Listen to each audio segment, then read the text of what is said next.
नमस्कार दोस्तों। राम जन्मभूमि अयोध्या मंदिर के विवाद में पुरातत्व विभाग ने क्या क्या खुदाई की और उसमें क्या क्या निकला, ये आज सर्वविदित करूंगा। इसलिए आप सबसे निवेदन है कि कृपया इस वीडियो को अंत तक जरूर देखें, क्योंकि इस मामले में कई उतार चढ़ाव आए हैं जो पूरा वीडियो देखने पर ही सही से समझ आएंगे। चैनल पर पहली बार आए हैं तो बेल आइकॉन दबाकर चैनल सब्सक्राइब करना न भूलें और वीडियो को लाइक व शेयर अवश्य करें। एलेक्जेंडर कनिंघम का सर्वे 1862-63 में एलेक्जेंडर कनिंघम, जो कि भारतीय पुरातत्व विभाग के निर्माता माने जाते हैं, उन्होंने अयोध्या में एक सर्वे करवाया जिसका मूल उद्देश्य बौद्ध स्थलों को ढूंढना था। लेकिन आगे खेल कैसे पलटा, इसलिए कृपया पूरा वीडियो देखें। कनिंघम ने अयोध्या की पहचान फाहियान के लेखन में वर्णित शांची के तौर पर, ह्वेनसांग के लेखन में विशाखा के रूप में और हिंदू साहित्यों में वर्णित साकेत के रूप में किया। उनके अनुसार आज वहां जितने भी पौराणिक मंदिर है वो सब महाभारत में वर्णित बृहद्बला की मृत्यु के बाद में वीरान हो गए थे।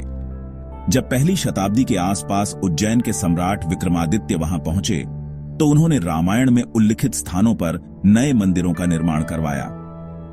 इस घटना को उन्होंने 1426 ईसा पूर्व का माना है। कनिंघम का मानना था कि जब 7वीं शताब्दी में ह्वेनसांग ने शहर का दौरा किया तब तक विक्रमादित्य के मंदिर पहले ही गायब हो चुके थे। शहर एक बौद्ध केंद्र था और इसमें कई बौद्ध स्मारक थे। यानी ये वो समय था जब सनातन धर्म का ह्रास हो चुका था और आदि शंकराचार्य जी ने शास्त्रार्थ करके सनातन धर्म की पुनर्स्थापना की थी। सनातन धर्म के ह्रास के फलस्वरूप ऐसा हुआ होगा। अलोइस आंतो फ्यूहरर की खुदाई 1889-91 में इन्होंने भी वहां एक खुदाई की। फ्यूहरर को वहां कचरे के ढेर मिला जिसमें से सामग्री का उपयोग पड़ोसी मुस्लिम शहर फैजाबाद के निर्माण के लिए किया गया था। उन्होंने शहर के दक्षिण में 3 मिट्टी के टीले खोजे थे जिनका नाम है मणि पर्वत, कुबेर पर्वत और सुग्रीव पर्वत। फ्यूहरर ने बृहद्बला की मृत्यु के बाद रामायण युग के शहर के नष्ट होने और विक्रमादित्य द्वारा इसके पुनर्निर्माण की कथा का भी उल्लेख किया।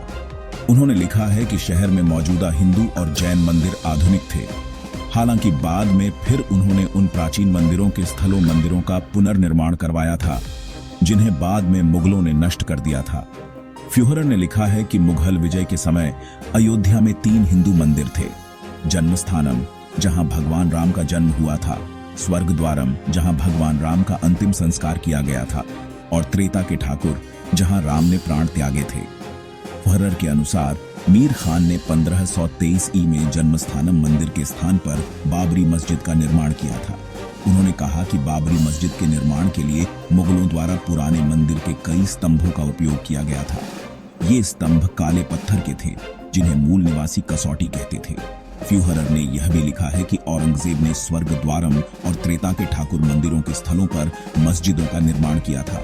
कन्नौज के जयचंद्र का एक खंडित शिलालेख दिनांक 1241 संवत यानी 1185 ईस्वी और एक विष्णु मंदिर के निर्माण का एक रिकॉर्ड औरंगजेब की त्रेता के ठाकुर मस्जिद से बरामद किया गया और फैजाबाद संग्रहालय में रखा गया। डॉक्टर बीबी लाल के समय की खुदाई 1975-1985। इन्होंने अयोध्या, भारद्वाज आश्रम, नंदीग्राम, चित्रकूट और श्रृंगवेरपुरा के 5 रामायण संबंधी स्थलों की खुदाई की। हालांकि इस अध्ययन के परिणाम उस अवधि में प्रकाशित नहीं हुए थे। 1975 और 1985 के बीच अयोध्या में रामायण में संदर्भित या इसकी परंपरा से संबंधित कुछ स्थलों की जांच के लिए एक पुरातात्विक परियोजना की गई थी। 14वीं शताब्दी ईस्वी की बताई गई। यह अयोध्या में पाई जाने वाली सबसे पुरानी प्रतिमा है। बाबरी मस्जिद स्थल इस परियोजना के दौरान जांचे गए 14 स्थलों में से एक था। बीबी लाल ने अयोध्या में खुदाई की और एक जैन तपस्वी को दिखाते हुए टेराकोटा की एक छवि मिली। डॉक्टर बीबी लाल के समय की खुदाई 1990 में अपनी सेवानिवृत्ति के बाद उन्होंने एक पत्रिका में लिखा कि उन्हें मस्जिद के नीचे एक स्तंभित मंदिर के अवशेष मिले हैं और पूरे देश में इस बात का प्रचार करने के लिए व्याख्यान देने लगे। लाल की 2008 की पुस्तक राम हिज हिस्टोरिसिटी, मंदिर and Setu evidence on literature, archaeology and other sciences में वे लिखते हैं, बाबरी मस्जिद के चबूतरे से जुड़े 12 पत्थर के खंभे थे, जिन पर न केवल विशिष्ट हिंदू रूपांकनों और सांचों को उकेरा गया था, बल्कि हिंदू देवताओं की आकृतियां भी थीं।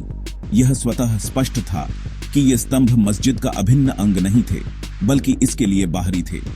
इलाहाबाद उच्च न्यायालय को 2003 के एक बयान में डॉक्टर लाल ने कहा कि उन्होंने 1989 में भारतीय पुरातत्व सर्वेक्षण को 7 पन्नों की प्रारंभिक रिपोर्ट सौंपी, जिसमें अयोध्या में बाबरी मस्जिद संरचना के ठीक दक्षिण में स्तंभ आधार की खोज का उल्लेख किया गया था। इसके बाद उनके बार बार अनुरोध के बावजूद सभी तकनीकी सुविधाओं को वापस ले लिया गया और परियोजना को अगले 10 से 12 वर्षों के लिए पुनर्जीवित नहीं किया गया। मतलब जहां हिंदू अस्तित्व सच साबित हुआ, वहां राजनेताओं की हवा टाइट हो गई और बंद करवा दिया। इस प्रकार अंतिम रिपोर्ट कभी प्रस्तुत नहीं की गई। प्रारंभिक रिपोर्ट केवल 1989 में प्रकाशित हुई थी। लाल के निष्कर्षों को कई विद्वानों ने चुनौती दी है और डॉक्टर बी लाल द्वारा परिकल्पित संरचना पर सवाल उठाया है। होल के अनुसार बाद में लाल द्वारा पाए गए खंभों के आधार की तस्वीरों के स्वतंत्र विश्लेषण में यह पाया गया कि वे वास्तव में विभिन्न दीवारों के अवशेष थे, जो अलग अलग समय की थीं और वे भार वहन करने वाले नहीं हो सकते थे। इसके अलावा लाल ने अपनी खुदाई के नोटबुक और स्केच कभी भी अन्य विद्वानों के सामने नहीं रखे, ताकि उनकी व्याख्या की जांच की जा सके। होल ने निष्कर्ष निकाला है कि जिन संरचनात्मक तत्वों को उन्होंने पहले महत्वहीन समझा था, वे राष्ट्रवादियों के कारण के समर्थन के निर्माण के लिए अचानक ही मंदिर की नींव बन गए। लेकिन इसका जवाब डॉक्टर लाल की टीम में काम करने वाले एक विद्वान के मोहम्मद ने अपनी जीवनी में दिया है कि खुदाई में हिंदू मंदिर मिला और कहा कि वामपंथी इतिहासकार कट्टरपंथियों के साथ गठबंधन करके मुस्लिम समुदायों को गुमराह कर रहे हैं। तो आखिर सवाल ये है कि जब डॉक्टर लाल साहब की बात गलत साबित हो गई, तो आखिर फैसला कैसे मंदिर के पक्ष में आया। लेकिन अभी कहानी में जबरदस्त यू टर्न आएगा, इसलिए आखिरी तक वीडियो पूरा देखें। बी लाल के दावों का परीक्षण।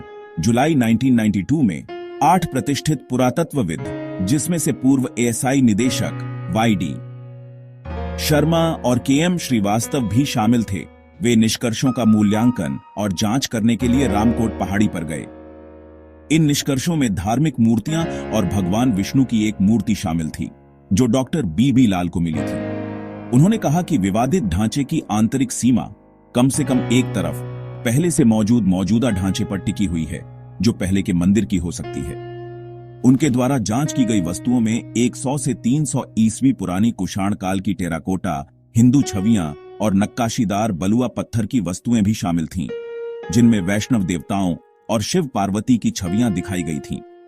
उन्होंने निष्कर्ष निकाला कि ये टुकड़े 900 से 1200 ईस्वी पुराने नागर शैली के एक मंदिर के थे। 1992 विष्णु हरि शिलालेख। दिसंबर 1992 में बाबरी मस्जिद के विध्वंस के दौरान पत्थर पर 3 शिलालेख पाए गए थे। सबसे महत्वपूर्ण एक विष्णु हरि शिलालेख है, जो 1.10 गुणा 0.56 मीटर स्लैब पर 20 पंक्तियों के साथ खुदा हुआ है, जो 1140 ईसा पूर्व का माना गया था। शिलालेख में उल्लेख किया गया है कि मंदिर विष्णु, बाली के वध करने वाले और 10 सिरों वाले को समर्पित था। शिलालेख नागरी लिपि में लिखा गया है, जो कि एक संस्कृत लिपि है।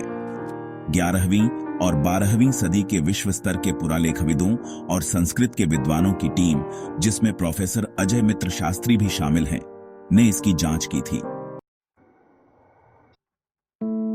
Ajay Mitra Shastri epigraphical society of India के अध्यक्ष और पुरालेख और मुद्रा शास्त्र के विशेषज्ञ ने विष्णु हरि शिलालेख की जांच की और कहा, शिलालेख गद्य में एक छोटे से हिस्से को छोड़कर उच्च प्रवाह वाले संस्कृत पद्य में बना है और 11वीं-12वीं शताब्दी ईस्वी की पवित्र और शास्त्रीय नागरी लिपि में उत्कीर्ण है। यह स्पष्ट रूप से मंदिर की दीवार पर लगाया गया था, जिसका निर्माण उस पर अंकित पाठ में दर्ज है।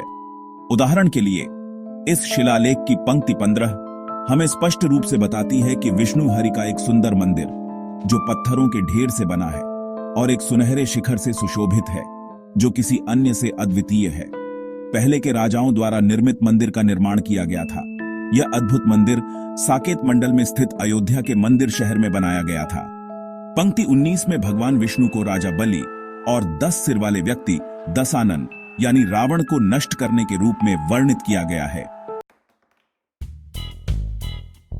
2003 की खुदाई भारतीय पुरातत्व सर्वेक्षण (एसआई) ने 2003 में उत्तर प्रदेश में इलाहाबाद उच्च न्यायालय की लखनऊ खंडपीठ के निर्देश पर राम जन्मभूमि बाबरी मस्जिद स्थल की खुदाई की। पुरातत्वविदों ने बाबरी मस्जिद से पहले की एक बड़ी संरचना के संकेतों की भी सूचना दी। खुदाई में 52 मुसलमानों सहित 131 मजदूरों की एक टीम लगी हुई थी। अगस्त 2003 में एएसआई ने इलाहाबाद उच्च न्यायालय की लखनऊ खंडपीठ को 574 पन्नों की एक रिपोर्ट सौंपी। रिपोर्ट में सूचीबद्ध संरचनाओं में कई ईंट की दीवारें पूर्व पश्चिम दिशा में, कई उत्तर दक्षिण दिशा में, सजावटी रंगीन फर्श, कई स्तंभ आधार और 4 कोनों पर मूर्तियों के साथ 1.64 मीटर ऊंचा सजाया हुआ काला पत्थर का टूटा हुआ स्तंभ और साथ ही अरबी भाषा में पत्थर पर पवित्र छंदों का शिलालेख शामिल है। अयोध्या विवाद पर 2019 के सुप्रीम कोर्ट के फैसले में कहा गया है कि 2.77 एकड़ की पूरी विवादित भूमि हिंदू मंदिर बनाने के लिए एक ट्रस्ट को सौंप दी जाए। इसने सरकार को सुन्नी वक्फ बोर्ड को वैकल्पिक 5 एकड़ जमीन देने का भी आदेश दिया। जय श्री राम।